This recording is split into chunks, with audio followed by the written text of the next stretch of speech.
হৃদমায়ার প্রেমগাথা season ২ পর্ব সংখ্যা ১৫। লেখনীতে রিক্তা ইসলাম মায়া। গল্প পাঠে আমি অরোরা ইসলাম। আচ্ছা, গল্প শুরু করার আগে বলি, আজকে ১৫ জুন, তার মানে আজকে আমাদের নেতা সাহেবের জন্মদিন।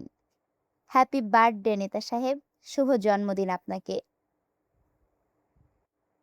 উপন্যাসে আসি। হৃদের শক্ত গলায় মায়া দমে যায়। মায়া মিনমিন করে বলে, আমার বেবি চাই। শোনো রিত, আমি বিয়ে করেছি শুধু নিজের জন্য। আগে আমাকে সময় দাও। বেবি নিয়ে আপাতত আমার কোনো প্ল্যানিং নেই। যদি কখনো বেবি নিতে হয় তাহলে সেটা পরে, যখন সঠিক সময় হবে তখন, নট নাও। মায়ের রেগে হৃদের হাতটা ঝাড়া দিয়ে ফেলে কিচেন হতে চলে যায়। মায়ের কাজে হৃদ রাগে দাঁতে দাঁত পিষে হাত বাড়িয়ে কিচেনের সেলফ টেনে ফ্লোরে ফেলে দেয়। তৎক্ষণাৎ মায়ের পিছনে চেঁচিয়ে বলে, রিত, দাঁড়া তুই। মায়া পালিয়ে যায়। হৃদ মায়ের পিছনে দুবার চেঁচায়। বাড়িতে মানুষ থাকায় অনেকে দৌড়ে কিচেনে চলে আসে ভাঙচুরের শব্দে। হৃদকে রাগান্বিত ভঙ্গিতে দাঁড়িয়ে থাকতে দেখে কেউ আগ বাড়িয়ে প্রশ্ন করে না। সুফিয়া খান তীক্ষ্ণ দৃষ্টিতে ফ্লোরে এলোমেলো জিনিসপত্র দেখে এগিয়ে আসেন। হৃদের ক্রোধিত মনোভাব দেখে প্রশ্ন করে বলেন, কি হয়েছে বাবু? রেগে আছিস কেন? কোনো সমস্যা? মায়ের প্রশ্নের উত্তর না দিয়ে হৃদ রাগে বেরিয়ে চলে যায়। মায়া ছাদে বসে সবার সাথে দুহাতে মেহেদি শুকাচ্ছে। মিউজিকের গান চলছে, চারপাশে হইচই। টিয়া অনেকক্ষণ যাবৎ মিসিং। মায়া ব্যাপারটা মাত্র খেয়াল করেছে। মায়া আশেপাশে টিয়ার খোঁজ করে জুইকে বলে, জুই, টিয়াকে দেখেছিস কোথাও?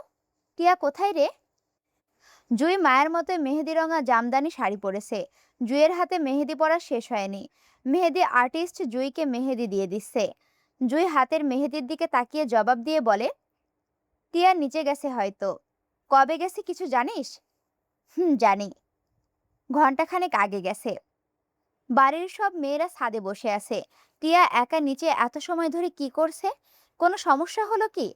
টিয়ার চিন্তায় মায়া আবার উঠে গেল। আসছি বলে জুইকে আবার নিচে গেল।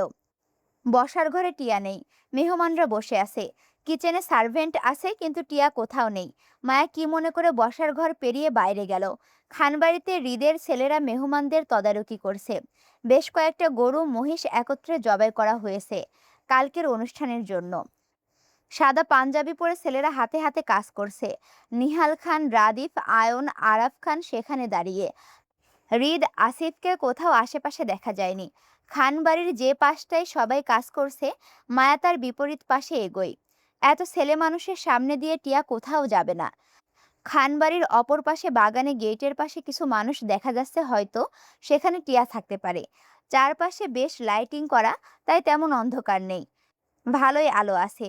আসিফ টিয়াকে নিয়ে খানবাড়িতে ঢুকে। টিয়ার বাম হাতের কবজিতে ব্যান্ডেজ। টিয়া যখন ছাদ থেকে নেমেছিল, ওর হাতের ফোনটা তখন ছাদ থেকে নিচে পড়ে যায় অসাবধানতায় ছবি তুলতে গিয়ে। তাড়াহুড়োয় টিয়া ছাদ থেকে নেমে বাগানের পিছনের দিকটায় দৌড়াতে গিয়ে ইটের সঙ্গে হোঁচট খেয়ে ডেকোরেশনের লাইটের ওপর পড়ে যায়। কাচের লাইট ভেঙে টিয়ার বাম হাতে রক্তাক্ত হয়। ভাগ্য সহায় থাকায় এই দিকটায় তখন জেনারেটর চালু করেনি লোকজন, কারণ লাইটিংয়ে কি একটা সমস্যা ছিল, না হলে শর্ট সার্কিটে মারা যেত টিয়া। আসিফ, হৃদ ওরা বাইরে ছিল। টিয়ার পড়ে যাওয়ার চিৎকারে সকলে দৌড়ে আসে। আসিফ দৌড়ে টিয়াকে তুলে বসায়। হাত রক্তাক্ত হয় কাচে। হৃদ আসিফকে দিয়ে টিয়াকে ডাক্তারের কাছে পাঠিয়ে তখন বাড়ির ভেতরে গিয়েছিল মায়ের সঙ্গে দেখা করতে। আসিফ, টিয়া দুজনই পাশাপাশি হাঁটছে। টিয়া গায়ের ওড়নায় শরীর ঢেকে, বাম হাত ওড়নার নিচে। ফেয়ারি লাইটে খানবাড়ি ঝলমল করছে। আসিফ অদূরে সবাইকে দেখলো ব্যস্ত ভঙ্গিতে গরু কাটছে, রান্নাবান্নার আয়োজন করছে। টিয়াকে বাড়ির ভেতরে পৌঁছে সে হৃদ ভাইয়ের কাছে যাবে। হৃদ ভাই অলরেডি দুবার কল দিয়েছেন। হঠাৎ টিয়া নীরবতা ভেঙে মিহি সুরে বলে, আপনাকে একটা প্রশ্ন করি। আসিফের মনোযোগ ছেলেদের রান্নাবান্নার আয়োজনের মধ্যে ছিল। টিয়ার কণ্ঠে ফিরে তাকাই, সম্মতি দিয়ে বলে, জি বলুন। রাফাকে এখনো পছন্দ করেন? আসিফ কপাল কুঁচকাই। টিয়া, রাফা দুজন মায়ের বান্ধবী, দুজন দুজনের অপরিচিত। তাহলে টিয়া কিভাবে রাফার কথা জানলো? মায়া ভাবির থেকে জেনেছে? আপনি রাফাকে চিনেন? জি চিনি, মায়ের বান্ধবী, সেই সূত্রে আমারও চেনা আর কি। ও। তারপর দুজনই নীরব। টিয়া ফের নীরবতা ভেঙে বলে, আপনি বললেন না তো রাফাকে এখনো পছন্দ করেন কিনা? আমি এখন তাকে পছন্দ করলে সে কি আমার হবে? তা হবে না হয়তো। তারপরও জানতে ইচ্ছা করলো তাই প্রশ্নটা করলাম। আসিফ নীরব রইল। টিয়া ফের বলে, রাফা প্রেগনেন্ট। জানি। কষ্ট পান? না। ভুলে গেছেন? হয়তোবা হ্যাঁ। কাউকে মনে রেখে কষ্ট পাওয়ার চেয়ে তাকে ভুলে গিয়ে ভালো থাকাটা উত্তম নয় কি? টিয়া ঝটপট উত্তরে বলে, অবশ্যই উত্তম। তার মানে আপনি রাফাকে ভুলে এখন সিঙ্গেল আছেন, তাই তো? টিয়ার উৎফুল্লতায় আসিফ ঘুরে তাকালো, হাঁটা থামিয়ে কপাল কুঁচকে বলে, আপনি আমার ব্যাপারে এত আগ্রহ দেখাচ্ছেন কেন? কারণ কি? কারণ আছে বলেই তো আগ্রহ দেখাচ্ছি। কারণ ছাড়া কি কেউ জল ঘোলা করে বলুন? জল ঘোলা করার কারণটা শুনি তাহলে। আসিফ কথায় কথায় প্রশ্নটা করেছে টিয়াকে। সে ভাবেনি টিয়া নিজের বিয়ের প্রস্তাব আসিফকে দিয়ে দিবে। আসিফ হতবাক বাকরুদ্ধ হয়ে যায়। টিয়া বলে, আমাকে বিয়ে করবেন? আমি কিন্তু বউ হিসেবে অনেক ভালো হব। করবেন বিয়ে আমাকে? টিয়া ঝটপট কথাটা বলে ফেলল। আসিফ বাকরুদ্ধ হয়ে অস্বস্তিত, লজ্জায় পড়ে যায়। জীবনের ফার্স্ট টাইম কোনো মেয়ে তাকে ভালোবাসা নাই, সোজা বিয়ের প্রস্তাব দিচ্ছে। রাফাকে সে পছন্দ করেও বলতে পারেনি বলে রাফা আজ অন্য কারো বউ। অথচ টিয়া কেমন ঠাস ঠাস আসিফকে মনের কথা সহজেই বলে ফেলল। এতক্ষণ তাও আসিফ স্বাভাবিক কথাবার্তা বলেছে, এখন বলতে পারছে না লজ্জায়। টিয়া উৎফুল্লতায় আসিফের চোখের দিকে তাকিয়ে, আসিফ লজ্জা সংকোচ বোধে দৃষ্টি সরিয়ে এদিক ওদিক সেদিক তাকাচ্ছে জড়তায়। টিয়া ফের আসিফকে অস্বস্তিতে ফেলে বলে, আপনি কি লজ্জা পাচ্ছেন? আরে লজ্জা পাইয়েন না। আপনি আর আমিই তো। আমরা ভবিষ্যৎ জামাই বউ। আমাকে কিন্তু বউ সাজলে অনেক সুন্দর দেখাবে, তাই না? কথাটা বলে টিয়া মাথার ঘোমটা টেনে বউ সাজে। আসিফ অস্বস্তিতে পালিয়ে যেতে চেয়ে বলে, আপনি ঘরে যান পাগল। আসিফ তাড়াহুড়োয় চলে যেতে লাগলো। টিয়া পেছন থেকে ডেকে গান ধরে, বন্ধু একবার পিছন ফিরে চাও, একটা কথার জবাব দিয়ে যাও, ভালোবাইসা কেন আমারে কান্দাও। আচ্ছা, এবার আবার দৃশ্যপট অন্যদিকে আসলো, বুঝছো? রাত প্রায় ১টার ঊর্ধ্বে। ক্ষুধার্ত রাদিফ নিহাল খানকে বলে বাড়িতে ঢুকে ডিনার করতে। সারাদিনে দৌড়াদৌড়িতে দুপুরেও খাওয়া হয়নি। এখন বেশ রাত হওয়ায় ক্ষুধার্ত রাদিফ থাকতে না পেরে সুফিয়া খানকে বলে খাবার দিতে। সুফিয়া খান রাদিফকে ডাইনিংয়ে বসতে বলে তিনি কিচেনে যান। সঙ্গে সার্ভেন্ট আছে।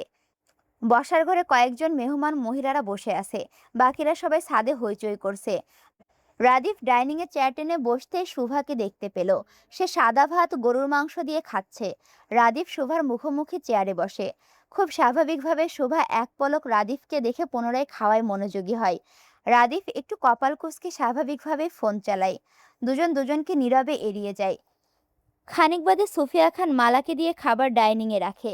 রাদিফের সামনে প্লেট দিয়ে তিনি তাতে ভাত বেড়ে মাছ তুলে দেন। রাদিফের মাছ পছন্দ। এই বাড়িতে রাদিফ আর মায়াই মাছ প্রিয় মানুষ। রাদিফ খেতে শুরু করে। সোফিয়া খান রাদিফের পাশের চেয়ারে বসতে বসতে বলেন, শুনলাম তুমি নাকি শুভাকে বলেছো ও তোমাকে বিয়ে করলে ওর পড়াশোনা ছাড়তে হবে। সেজন্য আমি ভাবলাম ওর পড়াশোনাটা শেষ হলে তোমাকে না হয় ও বিয়েটা করলো। এমনিতেও তুমি 5 বছর সময় চাচ্ছ, তোমাকেও সময় দিলাম, ফাঁকে ওর পড়াশোনাটাও শেষ হলো। ইন্টার্নশিপ না হয় তোমার বউ হয়েই করলো। কি বলো? রাদিফ চুপচাপ খাচ্ছে। শোভা খাবার রেখে মাসেলের দিকে তাকিয়ে। মায়ের দৃষ্টি বুঝে রাদিফ নতমস্তিষ্কে মাথা নাড়িয়ে সম্মতি দেয়। সুফিয়া খান ফের বলেন, পারফেক্ট। তাহলে কিছুদিনের মধ্যে তোমাদের বিয়ের রেজিস্ট্রেশন করে ফেলেই।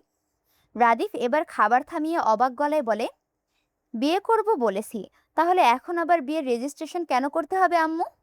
সুফিয়া খান রাদিফকে বুঝিয়ে বলেন, একটা মেয়ে আমাদের জন্য বছরের পর বছর অপেক্ষা করবে, আর আমরা তাকে এতটুকু বিশ্বাস দেব না যে আমরা তার অপেক্ষায় সম্মান করব, বিশ্বাসঘাতকতা করব না।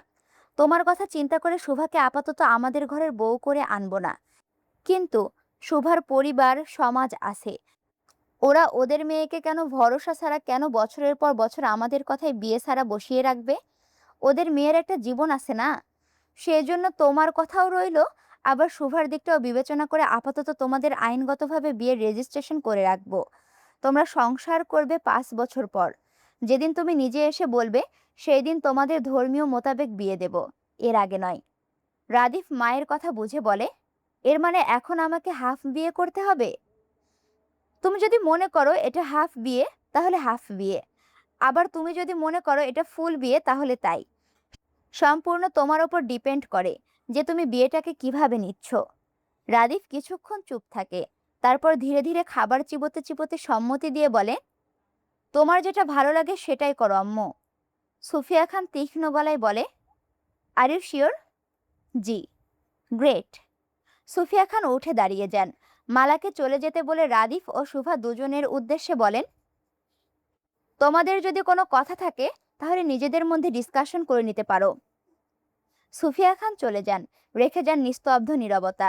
রাদিফ শুভা কেউ কারোর সাথে কোনো কথাই বলেনি, আর না কেউ কারো দিকে তাকিয়েছে। এর মাঝে একবার শুভার গলায় খাবার আটকায়। রাদিফ নিজের পানির গ্লাসটা শুভার দিকে এগিয়ে দিয়ে বলে, আস্তে খান। জি। ব্যাস, এতটুকুই দুজনের মাঝে বাক্য লেনদেন হয়েছে। তারপর আর একটা বাক্য লেনদেন করতে শোনা যায়নি। আচ্ছা, দৃশ্যপট আবার অন্যদিকে আসে। মায়া টিয়ার খোঁজে বাগানের পেছন দিকটায় হাঁটে। আশেপাশে তাকিয়ে টিয়াকে খুঁজছে। ডাকছে টিয়ার নাম ধরে, টিয়া, এই টিয়া, কই তুই? টিয়া। মায়া খানবাড়ির পিছনের গেটের দিকটায় এসে দাঁড়িয়েছে। এই গেট দিয়েও যাতায়াত করা যায়, তবে এটা খানবাড়ির পিছনের গেট বলা হয়। এই গেটে পাহারাদার থাকে না, গেট সবসময় বন্ধ থাকে। আজ খোলা হয়েছে কারণ আজ লোকজন এই গেট দিয়ে যাতায়াত করছে কাজের জন্য। মায়া আশেপাশে খুঁজে টিয়াকে না পেয়ে চলে যেতে নিলে হঠাৎ কেউ মায়াকে পেছন থেকে মুখ চেপে জাপটে ধরে। মায়া ভয়ে চিৎকার করতে চেয়ে হাত পা সরছে, শক্তিতে মায়া পেরে উঠছে না। লোকটা মায়াকে পেছন দিক থেকে জাপটে টেনে নিয়ে যাচ্ছে পিছনের গেটের দিয়ে বেরিয়ে যেতে। মায়া হৃদের গলা শুনতে পাচ্ছে, আসিফের সঙ্গে কথা বলছে বাড়ির সামনে। মায়া লোকটার হাতে নিজের মুখ থেকে সারানোর চেষ্টা করছে, কিন্তু জোর জবরদস্তিতে পারছে না। লোকটা মায়াকে পেছন দিক থেকে মুখ চেপে নিয়ে যাচ্ছে। হৃদ আসিফের সঙ্গে কথা বলতে বলতে বাড়ির দিকে ঢুকছিল। খান বাড়ির ভেতরে ঢুকতেই পশ্চিম পাশের এরিয়া দেখা যায়। বিয়ে বাড়ি হওয়ায় লাইটিং বেশ করা হয়েছে, দিনের আলোর মতো আলোকিত। মায়া ক্রমাগত লাফাচ্ছে। হঠাৎ একজন কাজের লোকের মাথায় বস্তা নিয়ে এদিকটায় আসছিল। একটা মেয়েকে কেউ তুলে নিয়ে যাচ্ছে দেখে লোকটার মাথার বস্তাটা ফেলে দিয়ে চিৎকার করে, এই তুই কেডা রে? কারে তুইলা লইয়া যাইতাছোস? এই তুই কেডা? লোকটার হই হই চিৎকারে হৃদ আসিফ দুজনই বেখেয়ালে পশ্চিম পাশে তাকাতেই দেখে মায়াকে একটা লোক পেছন দিক থেকে মুখ চেপে জোরাজোরি করে নিয়ে যেতে চাচ্ছে। কাজের লোকটার চিৎকারের সঙ্গে সঙ্গে হৃদও চিৎকার করে দৌড়ায় মায়ার উদ্দেশ্যে, এই হারামির বাচ্চা দাঁড়া তুই! এই! হৃদের দৌড়ানো দেখে লোকটা তৎক্ষণাৎ মায়াকে ধাক্কা মেরে ফেলে পিছনের গেট দিয়ে লাফিয়ে বেরিয়ে যায়। লোকটার মুখ কালো কাপড়ে বাঁধা ছিল। মায়া মুখ থুবড়ে পড়ে ইটের ওপর, হাতের কনুয়ে ব্যথা পেয়েছে বেশ। হৃদের চিৎকারের আশেপাশে লোকজন দৌড়ে আসে। হৃদকে দৌড়াতে দেখে তারাও কাজকর্ম ফেলে হৃদের পেছনে দৌড়ায়। মুহূর্তের মাঝে পুরো খান বাড়ির লোকজন দৌড়ে জড়ো হয় খান বাড়ির পিছনে। হৃদ দৌড়ে এসে মায়াকে জাপটে ধরে উঠে দাঁড়ায়। আসিফ লোকটাকে ধরতে লোকটার পেছনে দৌড়ায়। আসিফের সঙ্গে তখনকার কাজের লোকটাও দৌড়ায়। আসিফকে দৌড়ে যেতে দেখে হৃদের ছেলেপেলেও সেদিকে দৌড়ায়। রাদিফ খাওয়া ছেড়ে দৌড়ে আসে। সুফিয়া খান, নিহাল খানও এসেছেন। মায়া হৃদকে জড়িয়ে ধরে কাঁদছে, ভয় পেয়েছে ভীষণ। হৃদ রাগে চোয়াল শক্ত করে দুহাতে মুঠোয় পিষছে। সুফিয়া খান, নিহাল খান, রাদিফ, আয়ন সকলে হৃদকে প্রশ্ন করছে কি হয়েছে। আসিফ দৌড়ে আবার গেট দিয়ে ঢুকে বড় বড় শ্বাস ফেলে বলে, ভাই, ভাবিকে কিডন্যাপ করতে চাও লোকটাকে ধরতে পারেনি।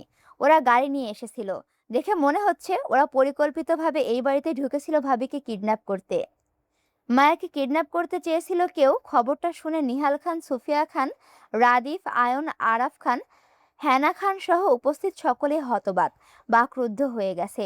নিহাল খান মেজাজ দেখিয়ে বলেন, কাদের এত বড় সাহস খান বাড়িতে ঢুকে মন্ত্রী নিহাল খানের ছেলের বউকে কিডন্যাপ করতে চাই?